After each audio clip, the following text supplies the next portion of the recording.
এত বছরের জিন্দেগি শেষ করে, সফর শেষ করে যখন কবরে যাব, কবরের মধ্যে আমলে ব্যাগ যখন খোলা হবে, সেই ব্যাগ যদি খালি থাকে আমার আল্লাহর খারাপ লাগবে না? আপনারা বুঝতে পারছেন?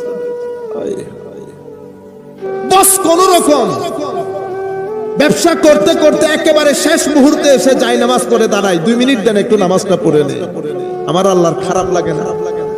এত ইজ্জত, এত দোকান, এত পয়সা দিলেন, আপনি ওই শেষ 2 মিনিট আমার আল্লাহর জন্য বেছে নিলেন।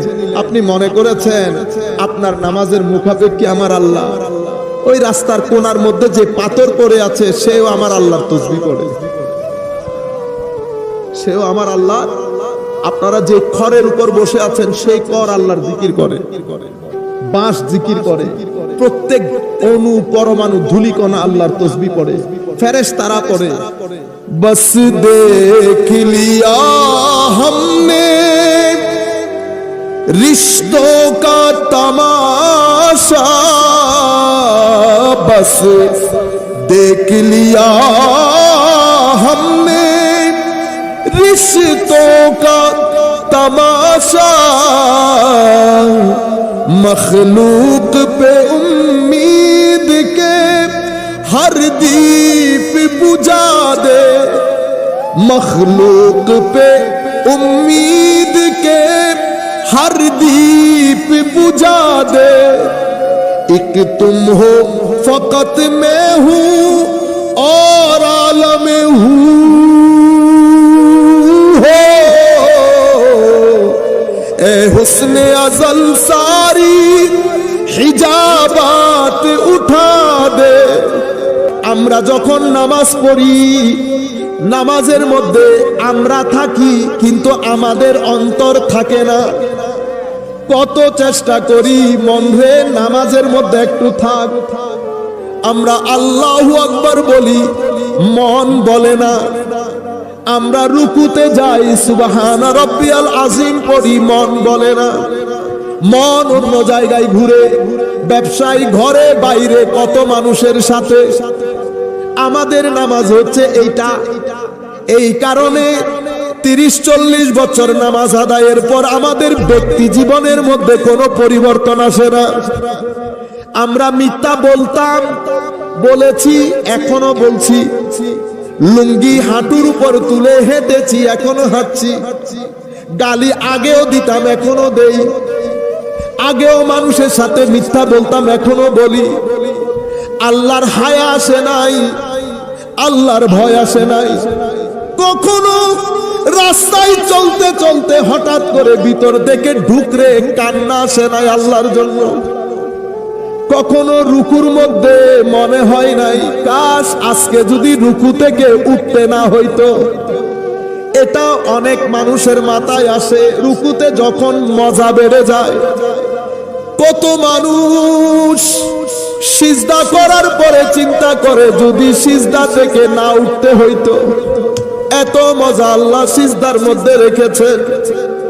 আমার ভাইরা 30-40 বছর নামাজ পড়েছি, সিজদাও কখনো লম্বা হয় নাই, রুকুও কখনো লম্বা হয় নাই।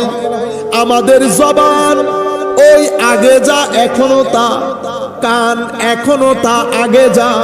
হজের পর হজ করেছি, আমাদের ব্যক্তি জীবনের মধ্যে কোনো পরিবর্তন আসে নাই। কেন? কারণ আমার আল্লাহ নামাজ যেভাবে পড়তে বলেছেন আমরা নামাজের হক আদায় করি নাই। নামাজের আদব, নামাজের রুকন, নামাজের ভিতর বাইরের আদব মোহাব্বত আমার আল্লাহ সূরাতুল মাউনের মধ্যে বলছেন ফাওয়াইলুল লিল মুসাল্লিন আল্লাযীনা হুম আন সালাতিহিম সাহুন। ধ্বংস সেই মুসল্লি। হায় হায়, আল্লাহর দরবারে দোয়া করি আল্লাহ যেন আমাদেরকে এই মুসল্লিদের কাতারে দাঁড় না করিয়ে। সবাই আমিন বলে। আমার আল্লাহ বলছে ধ্বংস সেই মুসল্লি। কারা? মওলা। যাদের নামাজের ভিতরে রুকনের ঠিক না, আরকানের ঠিক না, আদাবের ঠিক না, বস কোন রকম ব্যবসা করতে করতে একেবারে শেষ মুহূর্তে এসে যাই নামাজ পড়ে দাঁড়াই, 2 মিনিট দেন একটু নামাজটা পড়ে নে, আমার আল্লাহর খারাপ লাগে না? এত ইজ্জত, এত দোকান, এত পয়সা দিলেন, আপনি ওই শেষ 2 মিনিট আমার আল্লাহর জন্য বেছে নিলেন। আপনি মনে করেছেন আপনার নামাজের মুখাপেক্ষী আমার আল্লাহ। ওই রাস্তার কোণার মধ্যে যে পাথর পড়ে আছে সেও আমার আল্লাহর তাসবিহ পড়ে, সেও আমার আল্লাহ। আপনারা যে খড়ের উপর বসে আছেন সেই খড় আল্লাহর জিকির করে, বাঁশ জিকির করে, প্রত্যেক অণু পরমাণু ধূলিকণা আল্লাহর তাসবিহ পড়ে, ফেরেশতারা পড়ে। আপনার তার দরকার ছিল? দরকার ছিল। এখানে কেন করলেন? কারণ নামাজের প্রতি আপনার মোহাব্বত নাই, আসক্তি নাই, টান নাই। আমার আল্লাহর এমন নামাজের দরকারও নাই। আমার নবী হাদিসে পাকের মধ্যে বলেছেন, এই নামাজগুলা ব্যক্তিকে আল্লাহ থেকে কি করে দেয়? দূরে সরিয়ে দেয়। আল্লাহ আরো দূরে সরিয়ে, তিরমিজি শরীফের মধ্যে এসেছে, কারো কারো নামাজের সওয়াবটা 1 গুণ। কয় গুণ? 1 গুণ। 10, 9, 8, 7। আপনারা একটু সচেতন হন। আমরা বোধহয় অন্য চিন্তা করতেছি, মানে সকালে উঠতেছি, কৃষি কাজ করতেছি, চলে যাচ্ছি, আসতেছি। না না, আপনার ঘর 2টা, তো 2টার জন্য খাদ্য তৈরি করতে হবে। বিদেশ থেকে এসে আপনার ছেলে 5 বছর পরে এসে 1 ব্যাগ নিয়ে যদি চলে আসে, খারাপ লাগবে না আপনার? আপনি তো মনে করবেন অনেক ব্যাগ, ঠিক না? খুলবে, জিনিসপত্র বের করবে, সবার ভালো লাগে। এত বছরের জিন্দেগি শেষ করে, সফর শেষ করে যখন কবরে যাব, কবরের মধ্যে আমলে ব্যাগ যখন খোলা হবে, সেই ব্যাগ যদি খালি থাকে, আমার আল্লাহর খারাপ লাগবে না? আপনারা বুঝতে পারছেন? बस देख लिया हमने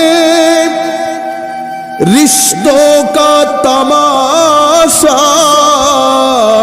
बस देख लिया हमने रिश्तों का तमाशा, मखलूक पे उम्मीद के हर दीप बुझा दे, मखलूक पे उम्मीद के हर दीप बुझा दे, एक तुम हो फकत मैं हूँ और आलम हूँ हो, ए हुस्ने अज़ल सारी हिजाबात उठा दे। কখনো আমাদের জীবনে আমরা সোফার মধ্যে বসে আমার আল্লাহকে নিয়ে সময় কাটিয়েছি? দুনিয়া, নফস, শয়তান, দুনিয়ার ব্যস্ততা পাগল করে রেখে দিয়েছে আমাদেরকে। নামাজের বাইরে তো দূরের কথা, যেই নামাজকে আমার আল্লাহ জিক্র ইলাহি বলেছেন, সেই নামাজের মধ্যে বলেন আমরা সবাই বুকে হাত দিয়ে আল্লাহর স্মরণ কতক্ষণ থাকে আমাদের? এতগুলো মানুষ আমরা বুকে হাত দিয়ে বলি শেষ কোনবার কোরআনে পাকের তিলাওয়াত করেছে? রুয়ে জমিনের মধ্যে কেউ যদি আল্লাহর সুবতের মধ্যে বসতে চায়, কোরআনে পাকের চেয়ে বড় কিছু আছে?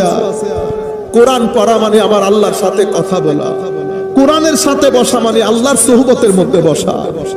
আমাদের জিন্দেগি থেকে আশক উঠে গেছে, খৌফ, খশিয়ত, টান সবকিছু উঠে আমরা কেমন যেন গাছের মতো হয়ে গেছে। আসেন আমরা একজন আরেকজনকে ঝাঁকুনি মারি, আমরা আবার লাইনে আসি, আমরা আবার আমাদের পরকালের ঘরের কথা চিন্তা করি। একটা ঘর আমাদেরকে ডাকছে, সেই ঘর যেন আমরা খালি হাতে চলে না যাই।